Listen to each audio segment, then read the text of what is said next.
Good evening. My name's Joe Becker, and I'm very fortunate to be the Chief Curator and Vice President here at Frederik Meijer Gardens and Sculpture Park, and I also teach art history at Aquinas College. And this is our special members opening for Body Double, the figure in contemporary sculpture. And we're certainly thrilled that you're here, but we're also doubly thrilled that more than half of the artists that are in the exhibition have come literally from all over the world to join us.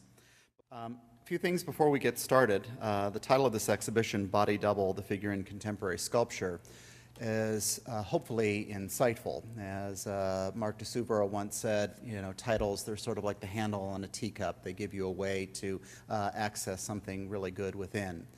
This exhibition is up through January, and it is our contribution to Art Prize. And then I'm going to ask them one question, and that's about how their work fits in the context of this exhibition, and give them a couple of minutes to respond. A couple of minutes, because we've got a big cast here. So without further ado, as I said, starting out at the far left, Khalil Chisti. This is Toe to Toe, and it's the piece that greeted you as soon as you walked into the entrance. Thank you. Rolf, benvenuto. I don't know how to say it in Danish, but we'll use Not Italian. in Danish, you don't know. Okay, yes, my name is Rolf Jacobsen, originally from Denmark, but living in Italy now. And I must say, talking about my art piece, and this sculpture in particular, I find very difficult. And it made me think of a quote from the life of Elizabeth Barrett Browning and the poet Robert Browning from England, the married couple. And I just wanted to share this with you because one day Elizabeth Barrett Browning, she's reading a poem of her husband, and she comes across this phrase that she doesn't quite understand, and she calls over her husband, Robert Browning, and asks him, "What did you mean by this phrase in your poem?" And so he's reading this phrase, and he said, "When I wrote it,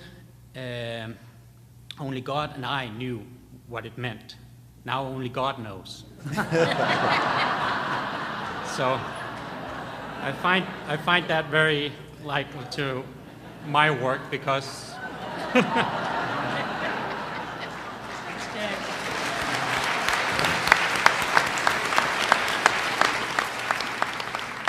and it complements my work in the sense that when I work with my sculptures, it's very intuitive.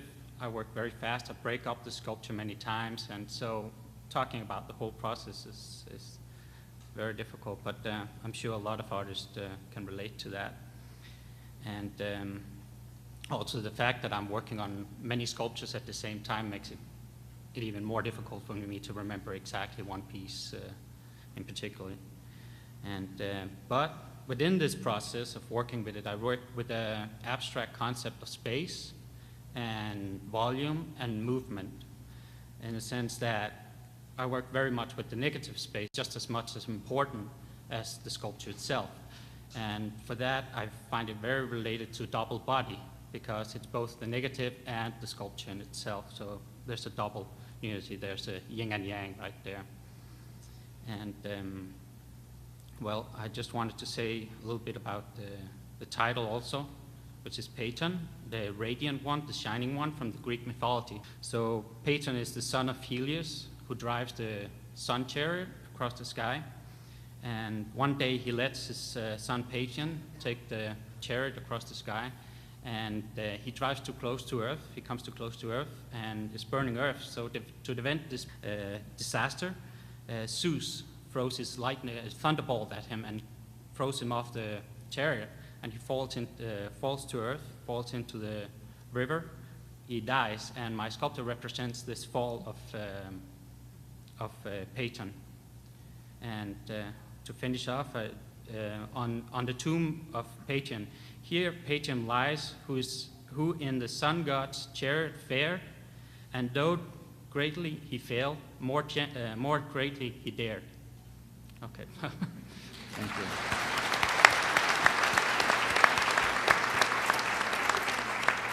Thank you, Rolf.